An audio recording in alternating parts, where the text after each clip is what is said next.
on the count of two, on the count of three. Can't we give ourselves one more chance? Why can't we give of that one more chance? Why can't we give love, give love, give love, give love, give love, give love? 'Cause love's such an old-fashioned word, and love dares you to care for the people on the edge of night, and love dares you to change your way Your way, of living. Caring ring about about ourselves. This ourselves. is our This last chance. our last chance. This is This our is last our last. dance. This is ourselves under pressure.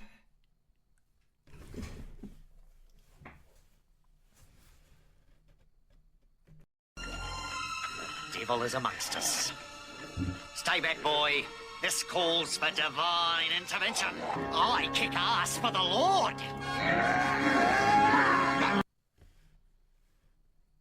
Heresy and Hearsay, a podcast to reclaim faith in the context of political discussion. I'm Reverend Barney, and you can follow me on most social medias at Seth Roth II. Heresy and Hearsay has a Patreon site that you can find us at patreon.com/heresy and hearsay, where you can find our past shows as well as ways to help us. Just $2 a month goes a long way to help this humble show. And my co-host this week, the Glenn Ross of the show, September. Hi, everybody. I'm going to apologize in advance. We had a lot of tech issues, so the singing got busted up a little by a delay we've got between our houses, and one or both of us may have some echo. There's nothing I can do.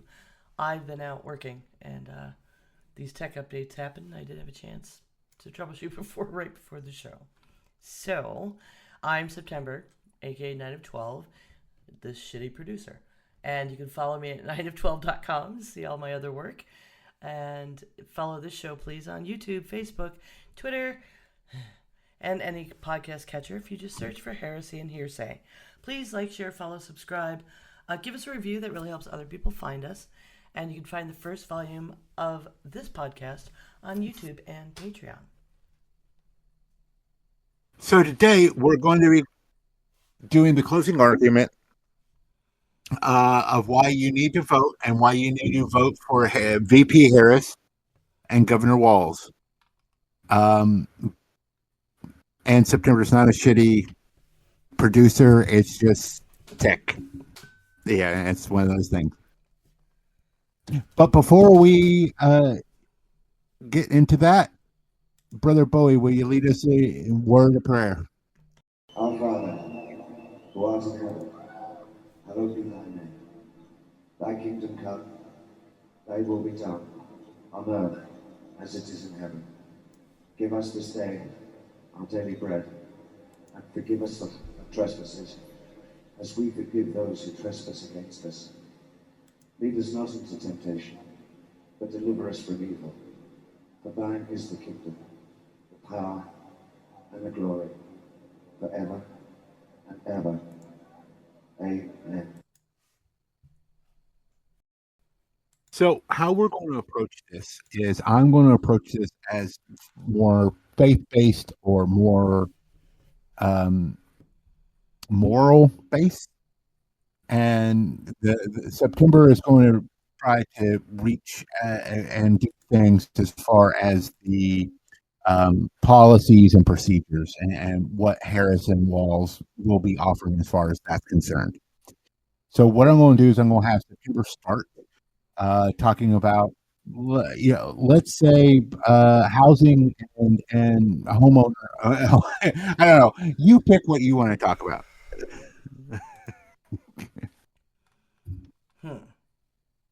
Okay. I guess, we could start with housing and the housing shortage. And let's talk about the problems with the solutions. Let's start with solutions. I like to be positive. That Kamala Harris and Tim Walz are presenting, and the ones that Lord Dampnut and his crew are purporting, and the damage those could do to the housing industry. The market's rough. There's a lot of reasons for that. There were shortages during the beginning of the pandemic in building materials, and the costs went way up. And so there's that. There's any number of, horrible investing strategies and letting people from other countries just buy up a shit ton of housing and jack the prices up.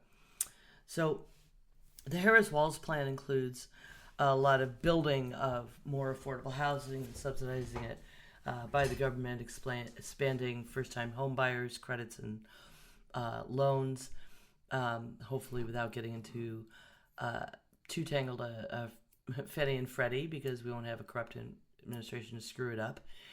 The Trump administration is blaming immigrants for the housing crisis, which is absurd and wrong and racist and stupid. It's just not the case. Mm-hmm. No matter how many, they say there's 24 million. There's probably closer to 13. So like they're lying by double, and that's not even all folks who are here illegally, but they're counting dreamers and everyone else. The Harris-Walz administration wants to create a path to citizenship. The Trump administration is they're planning to do mass deportation. They had signs, mass deportation, and blaming it all on immigrants are taking up all the housing. Let me tell you, I've been canvassing this week. I'm working with a company called a nonpartisan called Action for Climate Emergency, going door to door, encouraging people to vote, get these voices heard that don't always vote in droves. So the first day I was out, we were in a very Hispanic neighborhood. Lots of apartments with way more people living there than should be. Mm-hmm. But, they bust their ass. They send a lot of money home, and that's what they can afford. The second day, I spent a lot of time in the African-American community. And there was a lot of Indian folks who owned businesses. Some of them were registered at these businesses, but they probably had an apartment upstairs. One owned a hotel. One family that they had something like 8 people. Excuse me, listed at address. They're not taking up all the housing. It's not housing that other folks want to use. When you go to apartment complexes like this, like I have canvassed at for a long time, excuse me, there's also a very high turnover rate of just it's renters. It's not why we have a shortage of houses for people to buy or the prices of housing are going up at all. It's completely unrelated. Plus, if you mass deport the contingencies of our population that are doing the construction, the roofing, that's going to make the housing crisis far worse. Mm-hmm. Their solution is to really deport the people who are building the houses. What? Because their extent of their plan for mass deportation includes people who are here legally, and revoking. My husband could get deported. If they decide Canada's an enemy. Trump the other day just threatened to enact this law from the 1700s that was the same bullshit excuse they used to put Japanese citizens in internment camps. And the kind of numbers they're talking about deporting people in would require spending $1 trillion building internment camps. So, they talk about, these camps and stuff like that. And it's like, these are people concentrated in one area in a camp. I'm just saying that it's very, on a moralistic side, if you are a Christian, how many verses in the Bible, not only just the Old Testament, but the New Testament, talks about taking care of the foreigner, of treating the foreigner with respect, of not treating them, treating them with dignity and treating them as your own. in both, in all three of the Abrahamic religions, they talk about protecting the foreigner and protecting the rights of those individuals. So, it behooves us as people of morals to take care of these individuals. Do unto others, but also protect those that are less fortunate than us. And we it's a saw shame. some of this happening the last time Trump was in office. Keep in mind. Because, look at the doors I'm knocking on. These are registered voters. They've already been vetted by the boards of elections. These are folks that are registered to vote. They're citizens, naturalized citizens. They have to be, if they even, or born here, and able to have been registered to vote, and it go through the board of elections, and the registration come back as valid. And then I get the register to go knock on the door and remind them to go. So, all that said, when Trump starts these mass deportations, they do this racist shit, just go somewhere to a neighborhood or a business that they know employs or houses certain people of color, and they just raid and start shipping people around, and they have to hire a whole bunch of new officers to do it.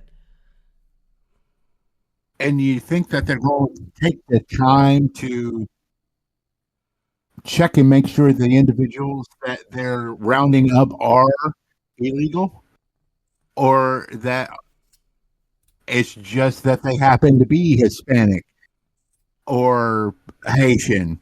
That's why we keep having to go back and forth between one side of politicians and another, especially in places like California, where they allow racial profiling, and then they just deport people who were born in California, and they just put them on they were putting them on a bus. They sent them over to Mexico, and they got to figure out how the hell to get back home.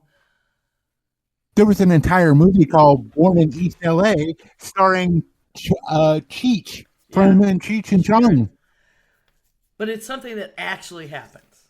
Yes. Wasn't just a comedy, wasn't just a song. He was trying to say some shit. Because that stuff actually happened.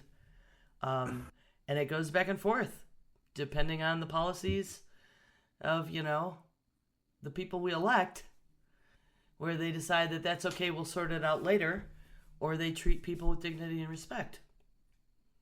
And take them at their word. Remember, two things. Remember when Trump was in office, and they did the separation of the child from the parents or whoever, their guardians or whatever, when they were coming across, and they were putting children in cages. We all remember those visuals. But I think it was 2008, 2009. Georgia had passed a law that they were going to expel everybody who was undocumented as far as the worker is concerned. Mm-hmm. And that fall, hundreds of millions of dollars of crops rotted in the field because the undocumented workers, or those that may have been documented but didn't want to get sucked up into this, didn't come to Georgia to work. Yeah. And the farmers were like, oh, this can't happen. And that law got repealed the following year. Oh, and it goes into the same ways he's, claiming he's going to bring all the prices down. But he's talking about imposing tariffs, which will be taxes on us. And he's talking about mass deportation, which will make food difficult to harvest. It'll interrupt that supply chain. It's disaster waiting to happen. Right. Well, what he plans to do is do what Sarah Huckabee has done, and basically allow children to work in dangerous conditions. I think it's Virginia, or it might be. There's another state that's wanting to have children be able to work later into the night, even on school nights. And stuff like that. So they're basically trying to roll back child labor laws as well. And that was my favorite thing about Reagan. I'm just, we're going to go back to the 19 and 1800s, and we're going to reenact laws from 1796. When Kamala Harris says we're not going back, I figured she was initially talking about 2016, not 1816. This is just insane. And then they have Excuse me. their own surrogates talking about how they want to revoke women's right to vote. They have surrogates on TikTok, on Facebook, on Twitter, because I refuse to call it X, all talking about how they, at this point, they may need to revoke women's right to vote. They're actually surrogates for the campaign? Yes. Wow. Because I know they're trying to sneak that through in a spending bill. The whole matching your name on your birth certificate, which would disenfranchise any married woman. Yeah, that's part of it too. So it's moralistically, when you're looking at how Trump is wanting to remove rights, wanting to remove protections, and separate families. Let's say, and let's be generous, and say, let's do this mass deportation, and they only get undocumented workers or undocumented immigrants. Some of them have been here 10, 20 years, have families, and everything else. And there's no easy way for them to get citizenship. So at this point, what basically happens is you're going to pull a mother or a father away from their children or their spouse. And that's somehow morally okay. And then you look at what J.D. Vance and Trump has talked about with the people from Haiti, and how they don't deem that though they are legally here, they aren't legal. See, but Elon gets a pass because he was an illegal immigrant. He came here. So does Melania. And then, I don't know about her legal status. She overstayed her visa. And that's another statistic people don't talk about. The majority of illegal immigrants, as they're commonly referred to by one side, are people who overstayed work visas. It's not this invasion from the border of the brown people that they're so afraid of at all. The majority for years and years and years, like whenever you look up the data, it's always like people from wherever. Finland, right, overstayed work visas or that overstayed work visas. Student visas. Yeah. So those are the parts you of the have to understand that need to be fixed, that can be more easily enforced, that are something that like Kamala and Tim want to work on fixing that, along with, get some border agents to get this processing of people seeking asylum separate from cartels and bringing, having coyotes bring people over and sometimes just killing them for money. Like, get the enforcement to sort that out. But fixing the immigration system is a lot more. And processing in a timely manner people that are already trying to take advantage of our path to citizenship, and it taking so long that their visa runs out. Like, we need to fix those. Those are problems we can fix that are within reach, that won't cost trillions of dollars to just put people in fucking internment camps. And once they've got the camps, you think they're going to stop there? The way they already talk about the whole LGBTQ population?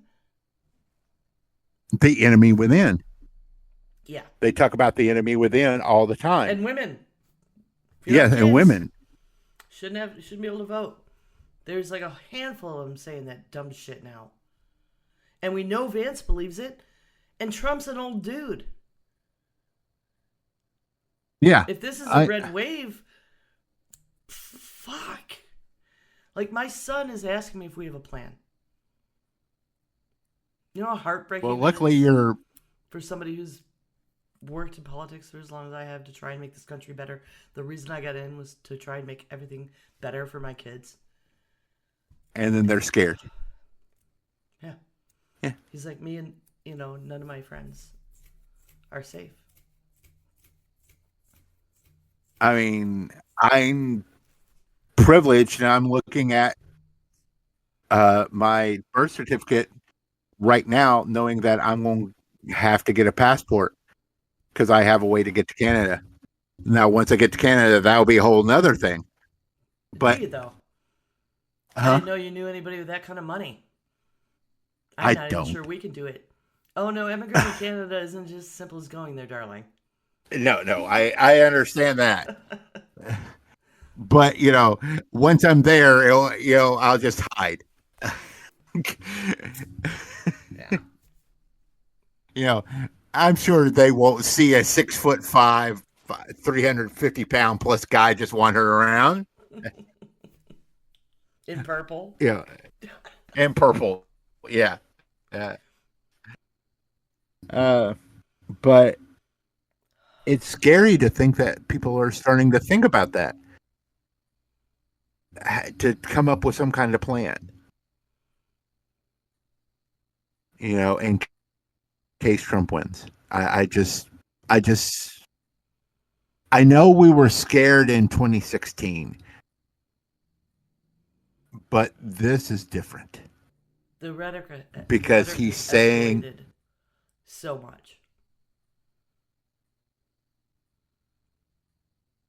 The neo-Nazi, Christo-fascist, Christian nationalist rhetoric has escalated significantly. I've always been like, don't panic.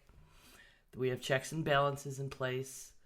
We can be the same voices holding out, But some of these specific plans are, and the power they've been putting into place behind them is even scary to me at this point. Well, when the Supreme Court basically gave immunity to any president to do any action and it not legally affect them, that is basically taking the rails off. It doesn't matter who's in Congress or the Senate or in his cabinet. He can do whatever he wants. Because, as they said, he could send SEAL Team 6 to take out one of his opponents. That was part of the arguments, the oral arguments. They it was Jackson that asked the question of Trump's lawyer, and basically he said, yeah, that's basically the case.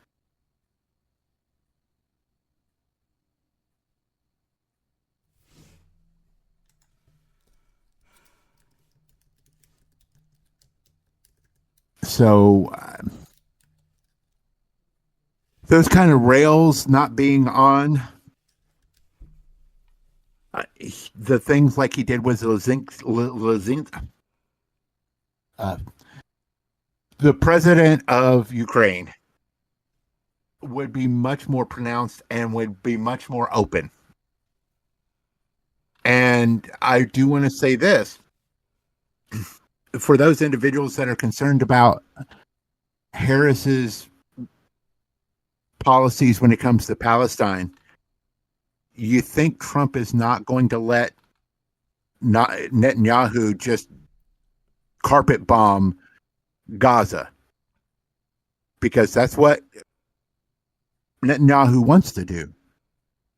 And the U.S. will allow him to do that if Trump is in policy, because Trump doesn't want this war to continue. And wherever it takes to end it quick and he'll hand over Ukraine. He'll pull us out of the NATO, and he'll ask to have the sanctions removed off of Russia to end that war quickly too. So if you're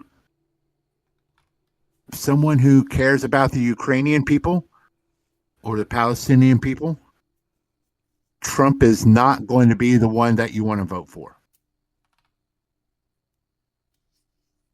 You have a concerned look on your first face. Of course I'm concerned. I mean, this whole thing is very concerning. Undermining our democracy in so many ways is very concerning. And the fact that Trump wants to get rid of all of the bureaucratic officers and replace them with loyalists doesn't help anyways, because it takes away experts in all fields. And that's a problem as well. Mm-hmm. Because when you remove scientific expert and you put in, say, RFK Jr., the head of CDC, you know, at that point, yeah, at that point, you know, the vaccines that protect our kids from horrible diseases, he'll want to get rid of, because he blames vaccines for so much. I believe, still believes in the autism vaccine connection, which isn't true at all. You know,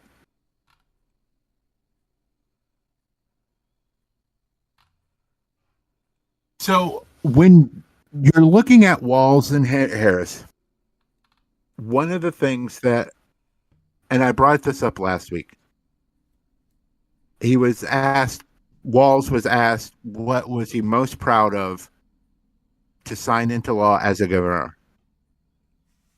And he said it was making sure that kids had free lunches and breakfasts in school. And that's the kind of person you want as the president, is because I know that Harris feels the same way.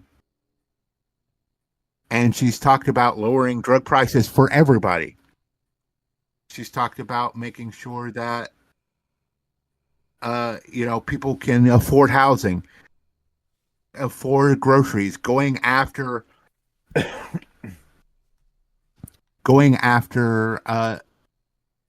individuals who are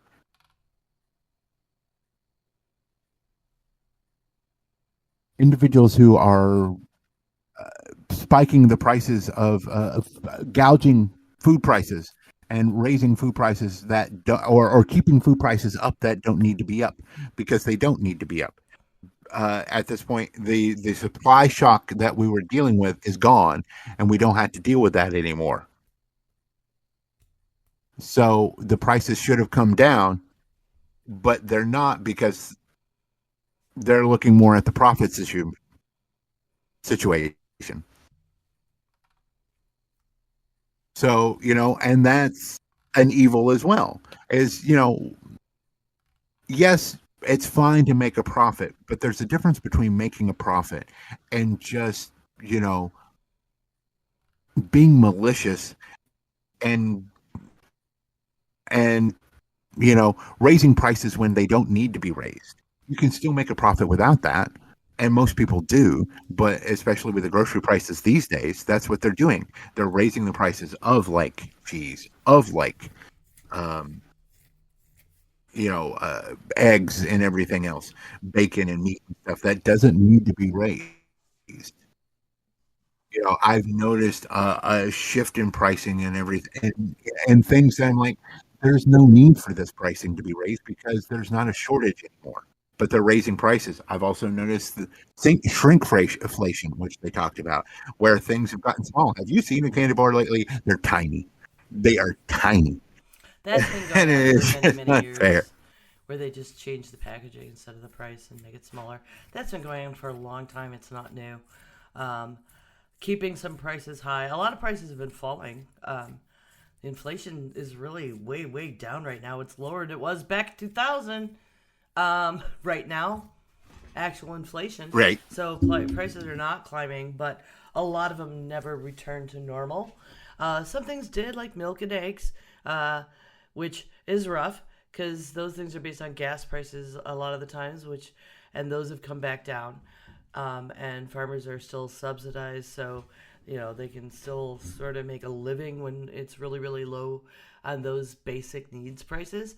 But stuff like cereals and bread, grain products, other stuff still on the shelves that got jacked up during shortages. They and canned goods even. They have not. A lot of them haven't returned to the pre-inflation spike pricing.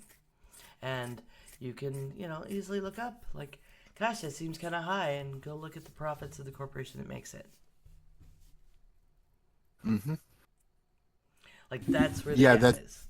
It's one of the big. But as far as, everything else is concerned, I'm sorry. The echo, it's Okay. bugging me slightly, so I'm taking the headphones out. One of the other things is just women's autonomy. We should trust women with their bodies.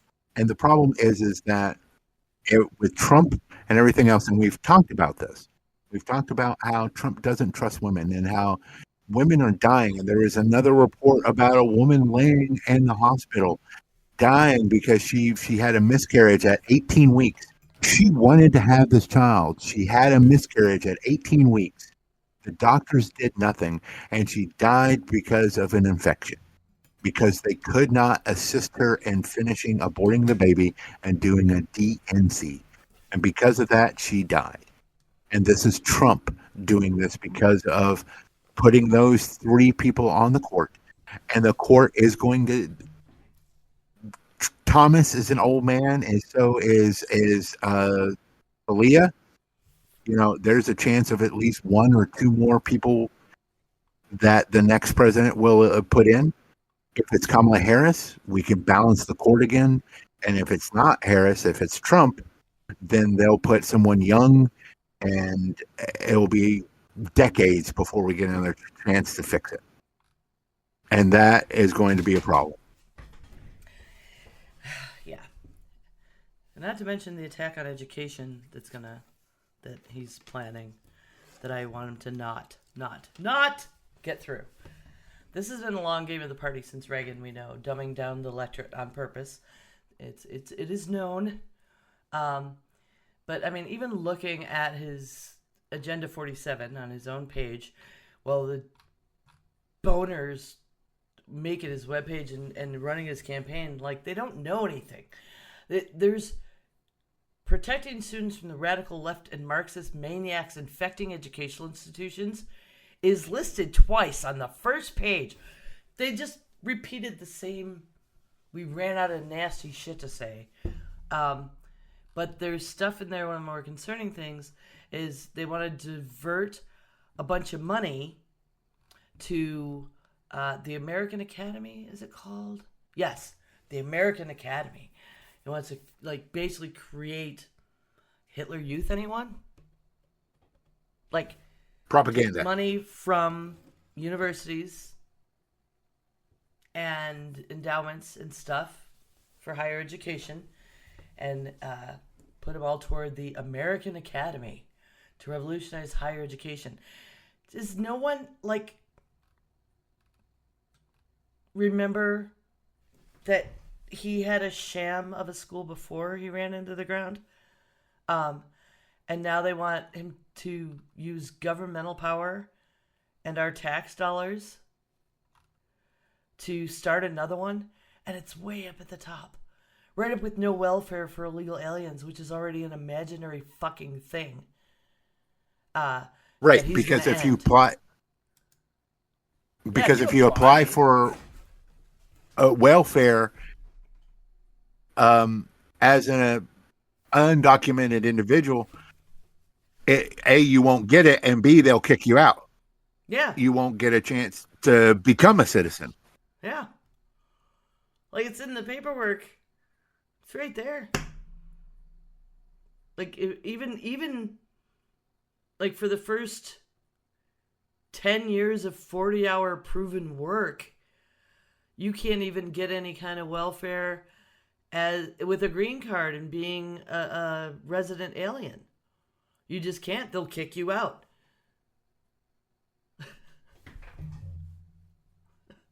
So again, I don't understand. This is his agenda right on his front page that people are actually buying into. I got to tell you, driving through Cabarrus and Rowan counties the last couple of days has hurt my soul. A lot of Trump signs. I thought Iredell was bad. Dude. Big ones. Big ones.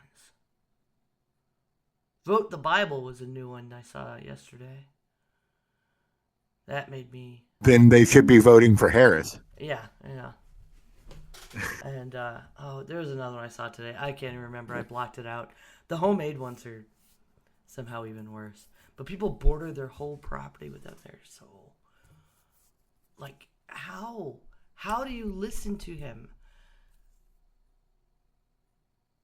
I don't know. I've listened to so many of his speeches. The bullshit with, like, that comedian saying the horrible shit about Puerto Rico the other day in Madison Square Garden. And now he's like, I don't know who that guy is. It's just a comedian. He says stuff. But I don't know who he is. I don't know. I never heard of him. I don't want to. But, like, nobody in my organization, none of us know who he is. And he was right there on the stage. Right. Well, here's the thing. You want this guy to run the government? He can't run a fucking stage show? And no one in his whole inner circle can either? Like, it's one or the other. That was on purpose. He was vetted. But no. He's like, no, you don't. Yeah, I mean, you don't go out of your way and waste time vetting the comedian. Stephen Miller said that America was for Americans only. I guess there were so many other... What's that? I guess we all better get the fuck out and leave it to the natives. Yeah. But there was so much hate in those speeches. They had a religious gentleman there. I don't remember who it was, but he was basically calling Kamala Harris the devil and the Antichrist. They can't be both. You can't eat. As a theologian, you should fucking know that. You're either the Antichrist or the devil, not both. Fuck. As a preacher, you should know that. And if you don't, then why are you a preacher? Well, yeah. Well, the Antichrist is some crazy Revelation fever dream fanfic from Dante's Inferno anyway. It is. That was a discussion I remember, my son and I had in the car on the way to canvassing the other day. I remember telling the Catholics that basically your idea of heaven and hell was codified by Dante. And they were like, you're not wrong. Nope. So, but I'm just shocked and amazed at how many people who claim to be Christians will fall for this man. Thrice married, an adulterer, liar, an adjudicated rapist, 34 times convicted felon. And this is supposed to be your godly man? Yeah. I watched him at I can't remember exactly what it was called, but his guru, the woman guru that prayed for him in 2016, was interviewing him, and she would ask him, well, how did you come to your faith? Or tell us about your faith. And the answers were anything but about faith. It was about how he saw a preacher who got large crowds, or how beautiful the church. Yeah, the buildings. Yeah. But never about faith. If you're a person of faith, you can name it off just like a snap of a finger. I can tell you exactly when I felt the movement of the Lord and why I first became saved. I can tell you how I rededicated my life, got rebaptized again, and why, without a hesitation, without a blink of a thought. And if he can't do that, then you have to question his faith. Because he is not a Christian. He doesn't believe, and that's fine. And we can put this to Vance's too, to act like he's so godly. And I looked into it because we didn't know when we read Hillbilly Elegy, and you found it was like, I can't believe there's no mention of his faith. And it's like, well, maybe he just didn't. But it apparently he's purported he was an atheist back during that time. And he converted to Catholicism in 2021. Isn't that right before he ran for Senate?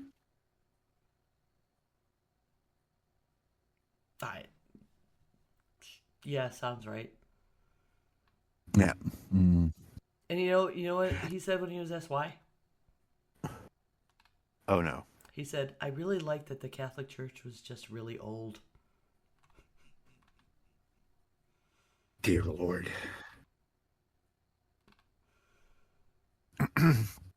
And these are the two that are supposed to be Christian men leading the Christian army. Oh,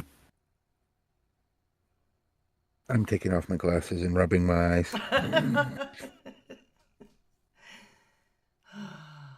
All right. Okay.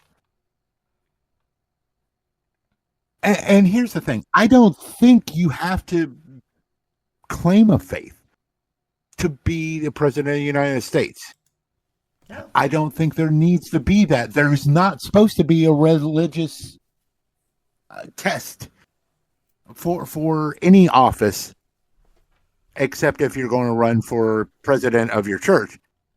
But as far as state, local, or federal, there's not supposed to be a religious test. And I personally feel that's fine. But if you're going to claim it, then you need to live it. If you're going to claim it, it's just an opportunity for people to point out how you are not living it, and therefore you might be in some other ways disingenuous. Right. Hence our like, I mean, have we heard of Harris really talk about faith?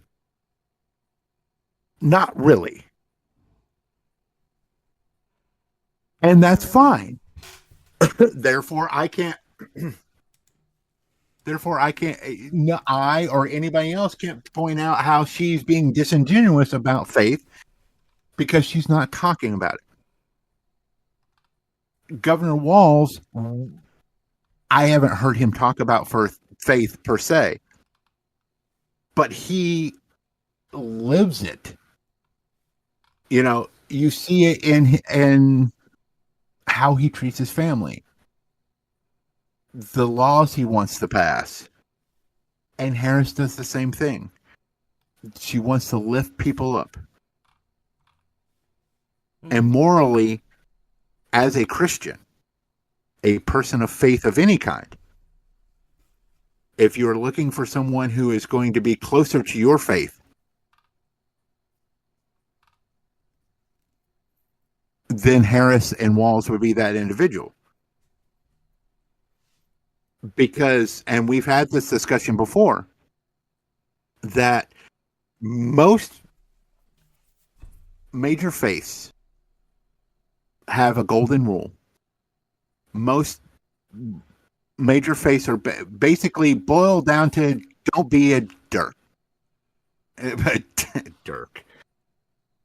Don't be a dick. Yeah. You know, as Carlin says. You know, it basically boils down to don't be a dick. And Trump is everything Yeah. and a dick. And Harris, So- I mean, if you want to look at it from a faith perspective, she doesn't talk about it a lot. She's private about it, which we've talked before in Christian religion in particular. You're not supposed to be making a big fucking deal out of it. That's it's in the Bible, folks. But Jesus in the red text. having a very not only being private about it, but having a variety of an understanding of a variety of faiths. When someone is going to be president for all of us, whether we voted for her or not, if you want to believe, she is going to be that. If you're a good person of faith of any kind, that is what you should be voting for. This would be my closing argument on that end of things. Trump is not everyone's president. He was speaking of some people the other day and using the side like, well, I wouldn't even call some of them people. Kamala Harris, on the other hand, grew up with a Hindu mother. Her father was Anglican. And then she had a lot of strong Christian women around her, black Christian women, and she attended a black church. She has a favorite hymn from, and if you haven't been to a black church, go to one. And I will tell you, especially I grew up Catholic, wow, is black church fun and uplifting and feels good. Like, and it's about the singing and praising and loving, and there's two churches in my community I can think of that actually do good work in the community. One is a Baptist one, and one is a black church, and it's amazing. And then, and she, when she was sworn in, she used a Bible from like the woman who used to take her to that church, and then she married a Jewish man. So she is well versed and has people she loves in her family and that she grew up with and that she married of multiple faiths, and wants to be a president for each person. That kind of experience and love that doesn't see your status and your class and your type and all the labels that Trump is throwing around and then equating with animals and garbage. What do you think Jesus would do? I mean, gracious. Yeah, he talks about if Jesus was the vote counter in California, he would win. I think Jesus would be like, not only you're not going to win, but you're not going to win any states. He'd be table flipping all over the place. But at the end of the day, oh God, I said that phrase. But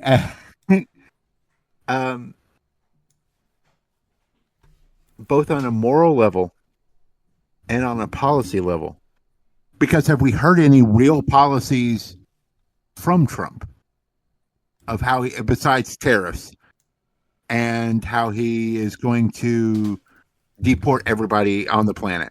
Yeah, there's a lot of what and no why. You can watch all the videos on Project 47, and it's a lot of what and very little substance. It's concepts of a plan. Whereas Harris has put out plans after plans after plans. There's the 88-page economic ideas that she has. And there's so much she wants to do. And she has said it all. So on a policy level, she has given us policy.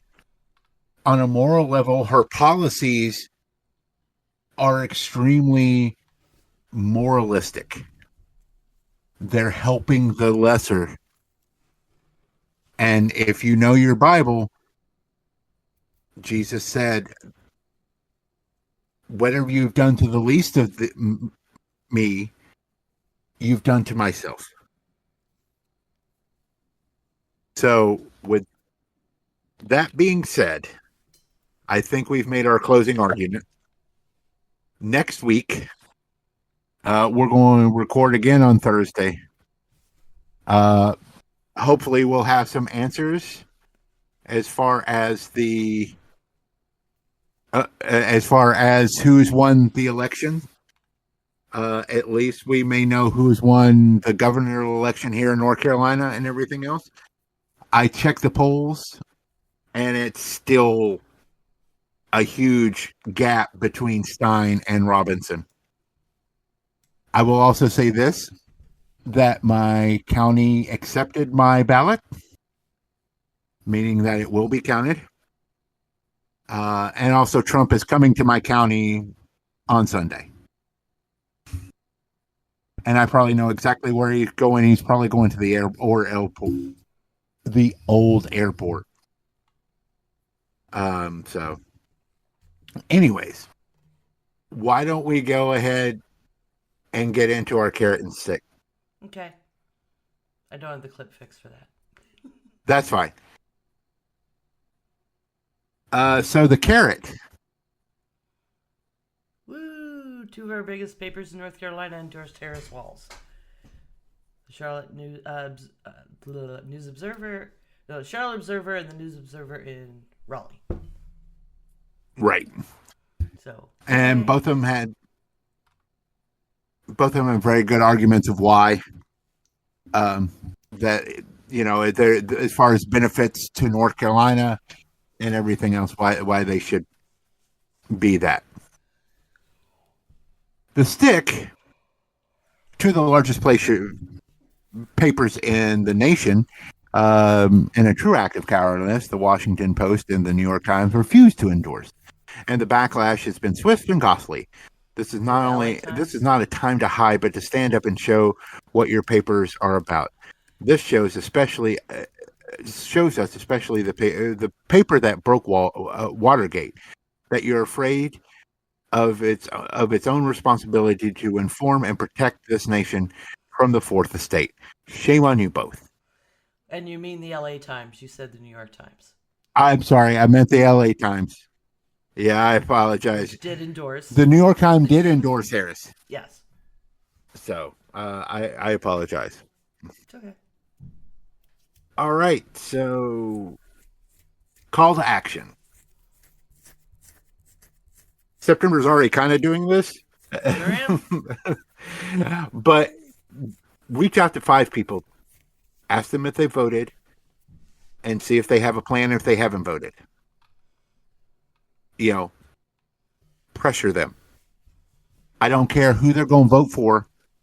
I would prefer them to vote for Harris. But I just want people to vote. And I think that is extremely important. The more people that get out to vote, the better it is. Mm-hmm. Would you agree? I do. I think it's important. I think it's civic duty. I am appalled at the low percentage of people that do it. Especially in between local elections. Like, what are you doing? I don't care about politics. Politics cares about you. It's all that around road, you, folks. You know that road that you keep complaining about is dangerous and needs to be repaved and maybe has a stoplight? That's local politics. Go vote. You want your water? Turn on your tap and you can drink it. Politics. Mm-hmm. The fact that your electricity works, though it's the power company, there's regulations to make sure that it still works and that we're all connected except for Texas, and that's why Texas froze to death in 2021.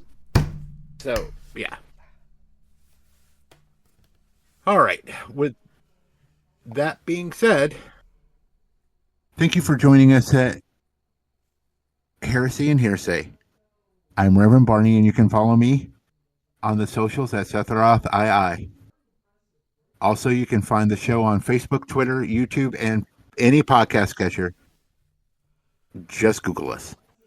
And I'm September. You can find my website at Ninof12.com and connect to all of my content. And please check our Patreon page at patreon.com/Heresy and Hearsay, where $2 a month really helps us keep going. Thanks for listening today, and bless your hearts.